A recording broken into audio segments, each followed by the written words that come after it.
साहब जय Hind. Major general राजन Kochhar sir, जय हिंद। शुक्रिया, समय दिया आपने, थैंक यू इसके लिए। जय हिंद Rajesh ji, it's always a pleasure to be on your programme.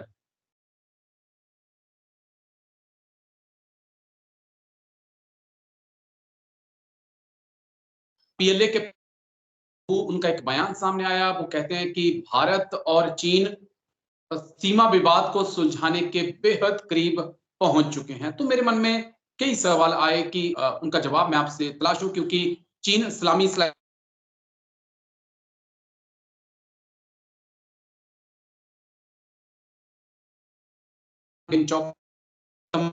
कई चीजें हैं, तो मैंने बोला सब साफ से समझो इन चीजों को।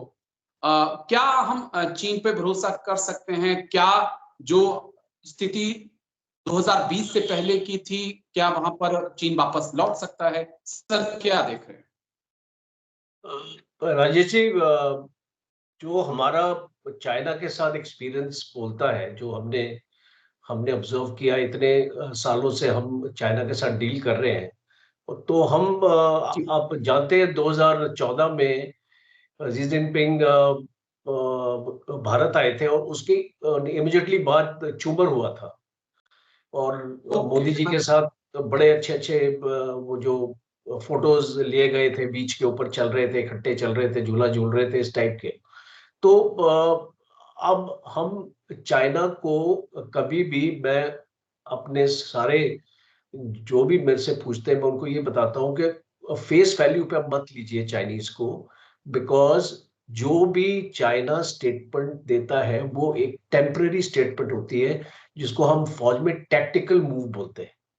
वो कोई स्ट्रेटेजिक मूव नहीं होता है, it's basically a tactical move के जो प्रॉब्लम चाइना उस टाइम पे फेस कर रहा है, उस प्रॉब्लम से उभरने के लिए वो ऐसी स्टेटमेंट देता है। आज अगर हम चाइना के अंदर झांक के देखें तो आप देखेंगे कि चाइनीज इंडस्ट्री बहुत बैडली इफेक्ट हुई है, चाइना का रियल एस्टेट बहुत बैडली इफेक्ट हुआ है। और चाइना के जितने भी प्रोजेक्ट्स जिसमें चाइना ने इन्वेस्ट किया था, मैं खास तौर पे सीपेक की अगर मैं यहाँ पे बात करता हूँ, तो वो प्रोजेक्ट भी चल नहीं रहे हैं जिस हिसाब से चाइना चलाना मांगता था। दूसरा, हबनटोटा पोर्ट जो आपका श्रीलंका में है, वहां पर भी चाइना ने अपने प्रोजेक्ट्स स्टार्ट किए थे जोरों शोरों में, बट अभी वहां पर भी इतनी ज्यादा सफलता चाइनीज को नहीं मिल रही है। और ऊपर से यूनाइटेड स्टेट्स के साथ जब से चाइना के रिश्ते खराब हुए हैं, चाइना की इकोनॉमी को बहुत भारी झटका लगा है, क्योंकि काफी ट्रेड एग्रीमेंट्स चाइना और यूनाइटेड स्टेट्स के बीच में थी, जिससे चाइनीज की इकोनॉमी चलती थी, आगे बढ़ती थी। और अब वो एक इम्पैक्ट उनको फील हो रहा है। दूसरा, भारत एक बहुत इंपॉर्टेंट ट्रेडिंग पार्टनर है चाइना का। 136.2 बिलियन डॉलर्स बायलैटरल ट्रेड है, जिसमें 99 बिलियन डॉलर्स ट्रेड डेफिसिट है। इसका ये मतलब है कि चाइना की तरफ ज्यादा है, चाइना ज्यादा एक्सपोर्ट करता है और कम इंपोर्ट करता है भारत से। तो एक ट्रेड इम्बैलेंस है, और ये चाइना की इकोनॉमी को चलाता है। और इसीलिए भारत ने भी चाइना से ट्रेड इसलिए नहीं बंद किया, क्योंकि भारत की इकोनॉमी भी काफी हद तक चाइना के ऊपर डिपेंडेंट है। अभी एक स्टेटमेंट आई है कि गवर्नमेंट अभी एक ऐसा प्लान लेके आ रही है कि 2028 तक हम अपनी डिपेंडेंस चाइना पे कम करेंगे। तो उसके लिए हमको अपना manufacturing sector, make in India की बात करते हैं, आत्मनिर्भर भारत की बात करते हैं, हमको अपना मैन्युफैक्चरिंग सेक्टर को इंप्रूव करना पड़ेगा। तो इस जो ये सिचुएशन है आज चाइना की, इसकी वजह से आप ये देख रहे हैं कि चाइनीज ऐसी स्टेटमेंट कर रहे हैं। अदरवाइज आप मुझे बताइए, अगर हम जायजा लें लाइन ऑफ एक्चुअल कंट्रोल का, आज ये 3 सेक्टर हैं। एक वेस्टर्न सेक्टर, एक मिडिल सेक्टर, एक ईस्टर्न सेक्टर है हमारा, जो बॉर्डर है चाइना के साथ। जो वेस्टर्न में हमारा लद्दाख आ जाता है, सेंट्रल में हमारा उत्तराखंड का एरिया आ जाता है, हिमाचल उत्तराखंड का एरिया आ जाता है, और ईस्ट में हमारा अरुणाचल का एरिया। तो अब ये जितना भी 3,400 से तकरीबन जो ये किलोमीटर का इसको बॉर्डर है, ये पूरे बॉर्डर में बहुत सारे फ्रिक्शन पॉइंट्स हैं और इन फ्रिक्शन पॉइंट्स को दूर करने के लिए 4 एग्रीमेंट इंडिया और चाइना की हो चुकी है over a period of time. अब इसको इस एग्रीमेंट के हिसाब से हमारे 65 पेट्रोलिंग पॉइंट्स हमारे बनते हैं, जहां पे चाइनीज ट्रुप्स भी जाते थे हम और हमारे भी जाते थे। तो आज की डेट में 26 पेट्रोलिंग पॉइंट्स ऐसे हैं जहां पे हमको परमिट नहीं कर रहे हैं, चाइना हमको अलाउ नहीं कर रहा है वहां पे पहुंचने के लिए। तो आप ये देख सकते हैं कि सिचुएशन बॉर्डर पे नॉर्मल नहीं है और इसीलिए एक्सटर्नल अफेयर्स मिनिस्टर ने कई बार बोला है that things are not normal with China, they not stable with China. हमारे आर्मी चीफ ने बोला है, हमारे सीडीएस ने बोला है। तो इसीलिए हम ये जितनी भी स्टेटमेंट्स आ रही है ना चाइना से, आप जब तक इसमें ग्राउंड पे एक्शन नहीं होता है। 1959 की वो क्लेम लाइन, जहां तक मुझे याद है, क्या चीन वहां तक पहुंच चुका है? कैसे हम देखें, क्या उसी को लेकर सहमति बनने जा रही है या बन सकती है? और अगर ऐसा होता है तो भारत के लिए कितना बड़ा लॉस होगा इसका? देखिए, अगर 1959 की क्लेम लाइन की हम बात करें तो एक तो भारत ने कभी उसको एक्सेप्ट ही नहीं किया है, बिकॉज वो जो भी मकमोहन लाइन थी उस टाइम पे वो चाइना एक्सेप्ट नहीं करता था। वो एक डेमार्केटेड लाइन है जो आपका जो ईस्टर्न जो है ना अरुणाचल की जो इसको ब्रिटिशर्स ने उस टाइम पे एग्रीमेंट हुआ था 1948 में जब ये लाइन बनी थी। अब प्रॉब्लम ये है कि 1959 अगर हम उनकी क्लेम लाइन को एक्सेप्ट करते हैं तो काफी लॉस ऑफ टेरिटरी होगी इंडिया को, बिकॉज अभी जो हमारे कंटेंशियस पॉइंट्स हैं वो 1959 क्लेम लाइन के काफी आगे जाते हैं। तो अगर ये हम 1959 की क्लेम लाइन को एक्सेप्ट कर लेते हैं और अभी आपको जानकारी होगी कि तकरीबन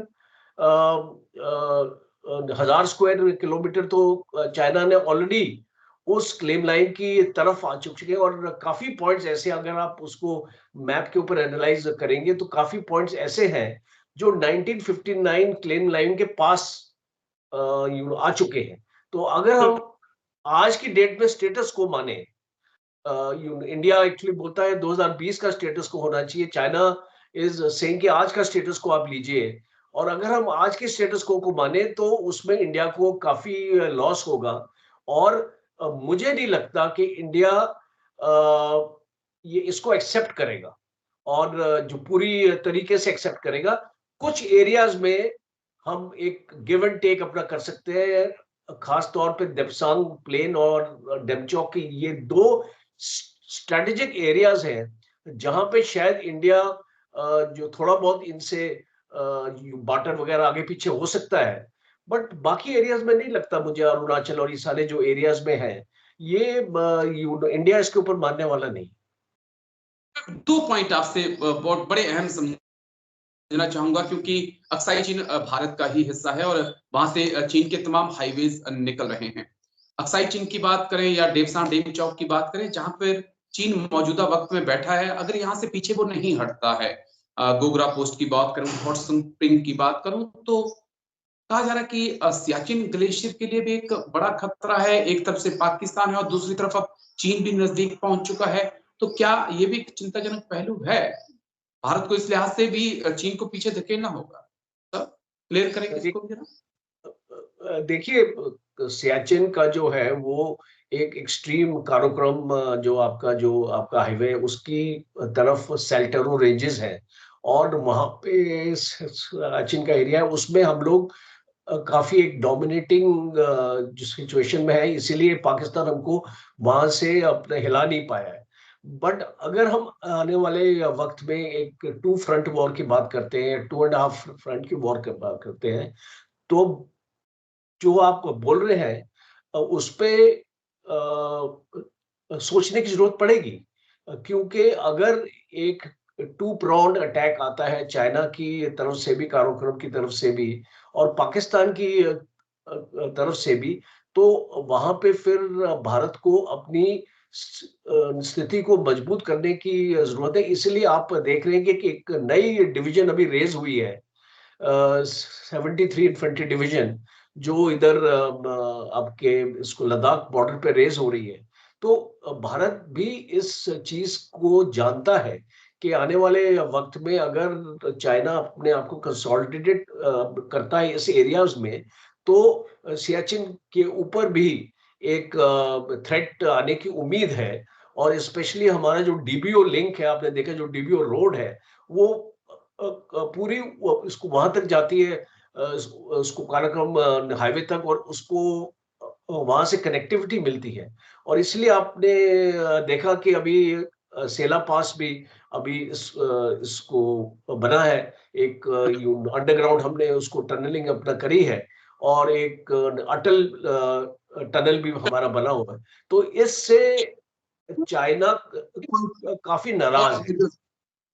पॉइंट मुझे और समझना है सर, क्योंकि एक लॉन्ग वे में जब मैं सोचता हूं तो कई बार मुझे एहसास होता है कि ऐसा तो नहीं कि चीन का एक लॉन्ग टर्म प्लान है, क्योंकि भारत के लिए अगर पानी की सप्लाई का, फ्रेश वाटर की सप्लाई का अगर कोई सेंटर है तो यही है। लद्दाख की बात करें, तिब्बत की बात करें, इसके आसपास का इलाका है, ये हमारे लिए बहुत जरूरी है। चीन के अंदर मैंने लंबे वक्त से देखा है कि पानी की बहुत ज्यादा कमी वहां पे हो रही है। हिंदुस्तान को भी पानी चाहिए। तो कहीं ऐसा तो नहीं कि आपके जो वाटर रिसोर्सेज हैं, फ्रेश वाटर, उसके ऊपर चीन की नजरें हैं, वो धीरे धीरे आगे बढ़कर उन पर कब्जा कर लेना चाहता है? कहां तक मैं सही हूं सर? देखिए राजेश जी, आई थिंक ये चीज मीडिया में ज्यादा डिस्कस नहीं होती, बट ग्राउंड रियलिटी ये है कि चीन ने 100 से ज्यादा डैम अपनी, जो भी अपने एरियाज में है, आपका तिब्बत से लेके और आगे जाके, अब वहां पे बना लिए हैं। और उसकी बेसिक इंटेंशन इसको यही है कि ये सारा पानी जो है ऊपर से हिमालय से आके ब्रह्मपुत्र में आता है, हमारी जो भी हमारी लाइफलाइन है, वहां की रिवर है। तो अगर यहाँ पे ये अपने डैम्स अपना बना रहे हैं, तो इसका मकसद क्या है? कोई देश डैम क्यों बनाता है, स्पेशली अपने इतने जो स्ट्रेटेजिक एरियाज में? वो इसलिए बनाता है कि वो आपको पानी से डिप्राइव करे, और आने वाले वक्त में वो आपको फ्लड भी कर सके। मींस आपकी सिचुएशन भी, वो एक टू वे होता है वेपन उसके पास। एक तो आपके लिए पानी रोक सकता है, और दूसरा अगर इसको लड़ाई के टाइम पे आपके एरियाज को फ्लड कर सकता है कि आपकी फौज की मोबिलाइजेशन जो है, वो आपकी जो उस तरीके से आप अपनी मोबिलाइजेशन नहीं कर पाए।